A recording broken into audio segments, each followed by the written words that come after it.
ان السنت قد امیتت وان البدعۃ قد احییت، سنت محو ہو گئی ہے رسول اللہ کی، نظر نہیں آتی، اور بدعت زندہ ہو گئی ہے، بدعتیں زندہ ہو گئی ہیں۔ یہ اہل بصرہ کو فرما رہے ہیں کہ میرا قیام کس کے لیے ہے؟ احیاء سنت اور اماتہ بدعت کے لیے ہے، اور اس کام کے لیے میں حکومت سے جنگ کرنے کے لیے تیار ہوں، حکومت کا مقابلہ کرنے کے لیے تیار ہوں، حکومت کا انکار کیا ہے میں نے، اور آپ کو بھی دعوت دیتا ہوں اس فاسد حکومت کے خلاف آپ بھی قیام کریں۔ کیا نسبت بنتی ہے اماتہ سنت اور احیاء بدعت میں اور فاسد حکومت کے درمیان؟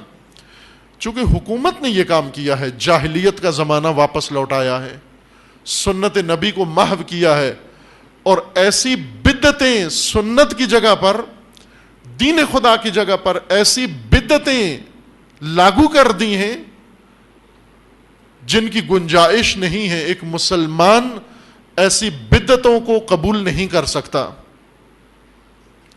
قیام سید الشہداء اہل بصرہ کے نام فرما رہے ہیں، میں سنت زندہ کرنے کے لیے اور بدعتوں کو محو کرنے کے لیے، مٹانے کے لیے اٹھا ہوں، اور منبع بدعتوں کو زندہ کرنے والا، بدعتوں کا نظام قائم کرنے والا منبع فاسد حکومت ہے،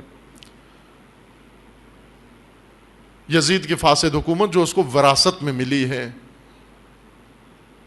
سنت و بدعت دو ایسی دینی اصطلاحات ہیں جنہیں رسول اللہ صلی اللہ علیہ وآلہ وسلم نے بہت اہتمام کے ساتھ ذکر فرمایا ہے، اور دین میں ان کو بہت اہم مقام حاصل ہے۔ اتنی اہمیت یہیں سے ثابت ہو جاتی ہے۔ اگر ہم کوئی اور دلیل سنت کی اہمیت اور بدعت کے خطرے کے لیے نہ لائیں، اور فقط سید الشہداء کا یہ خط کہ سنت محو ہو گئی اور بدعت زندہ ہو گئی اور میں اٹھا ہوں اس کا مقابلہ کرنے کے لیے اور اس کو واپس لوٹانے کے لیے کہ سنت زندہ ہو جائے، بدعت ختم ہو جائے، یہ کافی ہے امام علیہ السلام کا یہ خط اور فرمان اہمیت سنت و بدعت کو بیان کرنے کے لیے۔ سید الشہداء کا پیغام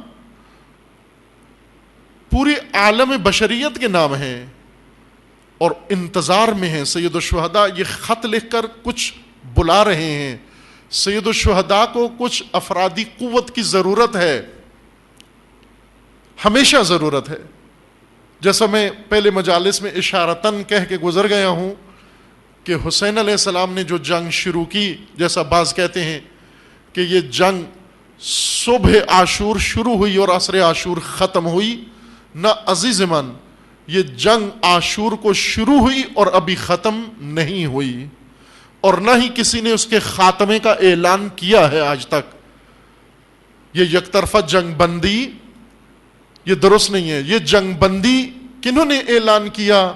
جنہیں حسین علیہ السلام نے مدد کے لیے بلایا تھا، انہوں نے نہ آ کر اعلان کیا جنگ بندی کا کہ جنگ ختم ہو گئی ہے۔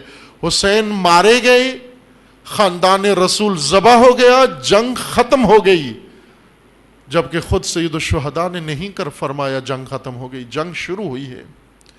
میں اشارہ کر رہا ہوں عزیز من، حسین ابن علی نے یہ جنگ شروع کی، فرزند حسین نے اس جنگ کو اختتام تک پہنچانا ہے، مہدی صاحب زمان نے اس جنگ کو اپنے اختتام و نہایت و پایان تک پہنچانا ہے۔ جنگ شروع ہوئی ہے سنت کے زندہ کرنے کے لیے اور بدعتوں کے محو کرنے کے لیے۔ اس دن خاتمے کا اعلان ہو جائے گا جب زمین پر سنت کی حاکمیت ہو جائے گی اور بدعت صفحہ ہستی سے مٹ جائے گی، اور دین بتاتا ہے، روایات بتاتی ہیں، تشیع کی تعلیمات بتاتی ہیں، ائمہ کے فرامین بتاتے ہیں کہ یہ مقصد ظہور حضرت حجت سے ہونا ہے پورا، وہاں پر یہ جنگ اختتام پذیر ہوگی۔ پس ہم آپ زمانہ جنگ میں پیدا ہوئے، زمانہ جنگ میں پلے بڑھے، اور زمانہ جنگ میں ہی اس دنیا سے چلے جائیں گے، لیکن اس جنگ سے لا تعلق رہ کر چلے جائیں گے۔ جس طرح کربلا میں جنگ ہوئی، بہت بڑی آبادی، لاکھوں کی آبادی موجود تھی جنہیں سید الشہداء نے اس جنگ میں شمولیت کی دعوت دی اور وہ موجود تھے۔ جنگ شروع ہوئی، عاشور کا دن ختم ہو گیا، لیکن یہ لوگ اس جنگ میں شامل نہیں ہوئے، نہ عاشور میں اور نہ مرحلہ بعد از عاشور میں۔ عزیزان، کہیں ایسا نہ ہو، اللہ نہ کرے ایسا ہو کہ ان تماشائیوں کی طرح جنہیں حسین بلا رہے ہیں اور وہ لا تعلقی کے ساتھ زندگی بسر کر کے فقط نصیحتوں پر اور حسین کو مشوروں پر اکتفا کر کے اس جنگ سے لا تعلق، بلکہ مشورے دے رہے ہیں کہ آپ بھی نہ جائیے، حالات اور خراب ہو جائیں گے، بنو امیہ خطرناک لوگ ہیں۔ آپ زمانے جنگ میں ہیں، وہی جنگ جو سید الشہداء نے شروع کی۔ کیوں شروع کی؟ یزید کے ساتھ ذاتی دشمنی نہیں، یہ نہیں فرمایا کہ یزید نے فلاں پلاٹ لیا تھا، پیسے نہیں دیے، یزید نے ہمارے افراد مار دیے، میں ان کا انتقام لینے جا رہا ہوں۔ سید الشہداء نے انتقام کی تحریک نہیں چلائی، فرمایا کہ بدعت کو ختم کرنے اور سنت کو زندہ کرنے کے لیے قیام کیا ہے۔ یزید کا جرم کیا ہے؟ حسین کی نگاہ میں یزید کا کیا جرم ہے؟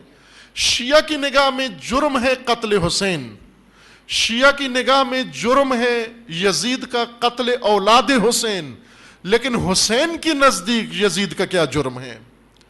اب حسین کے نزدیک یزید کا یہ جرم نہیں تھا، چونکہ یہ جرم ابھی سرزد نہیں ہوا تھا، یہ جرم بعد میں یزید نے کیا اور یزیدیوں نے کیا، اور حسین پہلے سے یزید کے دشمن ہیں، حسین اول سے یزید کے دشمن ہیں، اور یزید حسین کا دشمن ہے۔ کیوں دشمن ہے؟ وہ دشمنی حسینیت کا نام ہے، اس دشمنی کی رمز کا نام حسینیت ہے۔ حسین اس لیے یزید کے دشمن ہیں کہ اس نے سنت محو کر دی ہے، اس نے بدعت زندہ کر دی ہے۔